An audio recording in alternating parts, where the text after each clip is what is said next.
Welcome back, book addicts, to the book rant with me, B. Maraca. So, on today's little episode of the book rant, let's go and talk about Into the Wolf's Den, an extreme horror novel by John Athens. Trying out something new with doing my videos this way, not having my face on camera and having it just be more my voice with images. Kind of like a podcast type of thing. We're just going to try it out and see if I'm more comfortable doing it this way. So maybe I can do recordings in my car, or if I'm off somewhere, I don't need to be in my room or a studio. So it'll be more convenient for me. The most important thing is that we discuss awesome stories.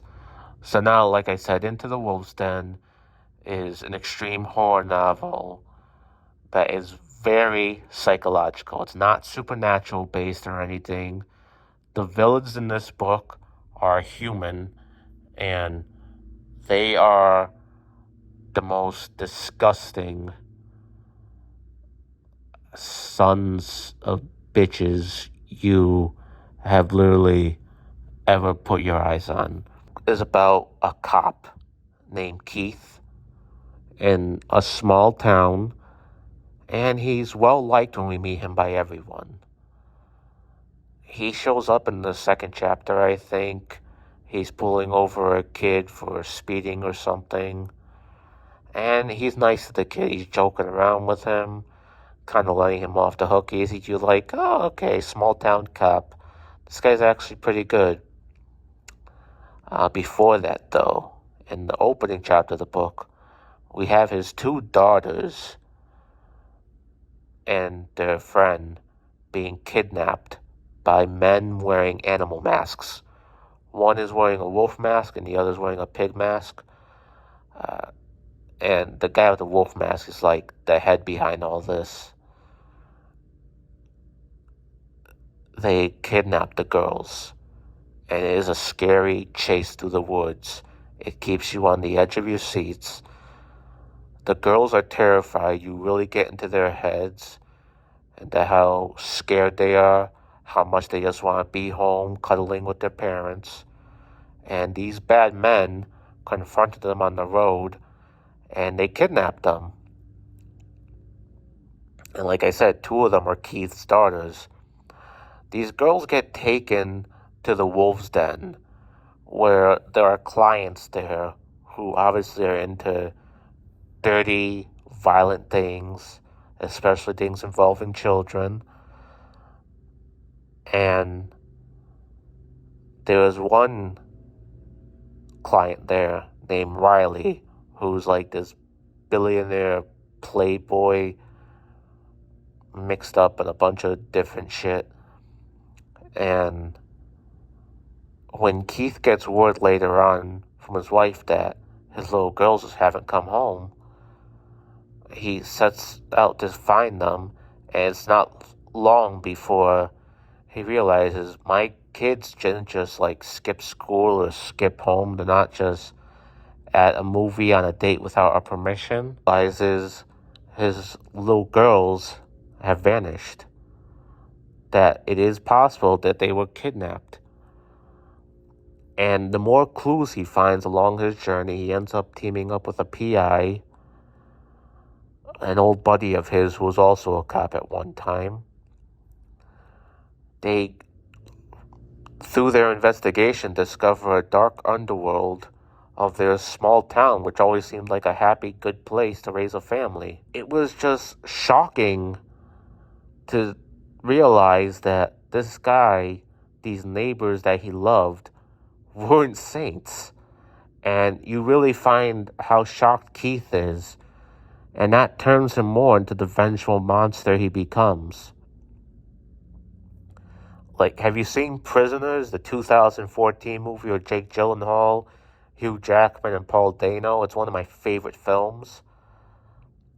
Keith is like Hugh Jackman, basically. He is out there for revenge. He doesn't care what his fellow cops are doing. He doesn't care that he's off the case and supposed to be home resting, taking care of his wife. He is out there killing people, murdering the worst that humanity has to offer as villains. Meanwhile, the other half of the book goes back and forth between Keith and his daughters trying to survive in the wolf's den, going through horrific things.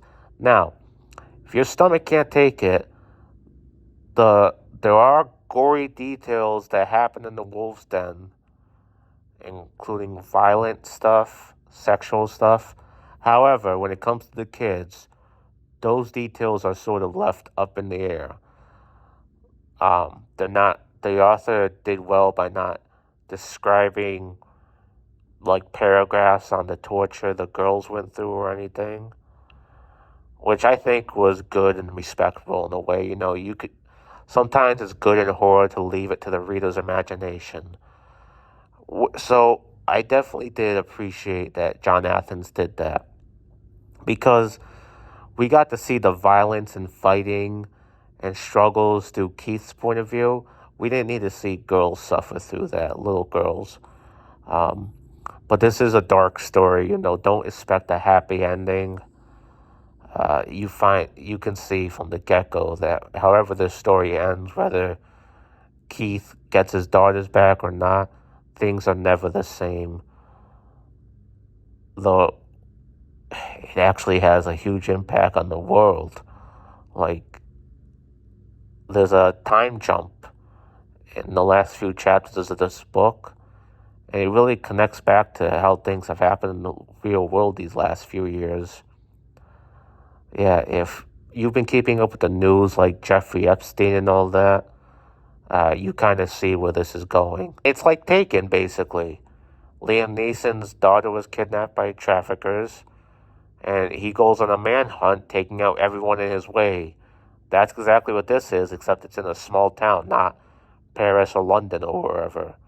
So if you like Taken, if you like The Punisher, you'll definitely love the hell out of this book. I give it a 5 out of 5. John Athens is someone to follow. You should also check out his horror book, Do Not Disturb. It's about killer clowns. A lot more bloody than Stephen King's It, let me tell you that. So yeah, check out Into the Wolf's Den by John Athens. It was a thrill of a ride. Thank you guys again for coming to the book rant. We're going to keep trying to get out more videos, more book reviews, more reviews on comics, manga, and anime. And take a look at, follow me on Twitter. Follow me on Twitter because I have more stuff coming out with a friend of mine. We have a project going on involving webtoons, and I can't wait for you guys to be exposed to it. So take it easy, my fellow book addicts. Love you all. Down below is a link to help some fur babies. Help out those cats and dogs. Love you all. God bless.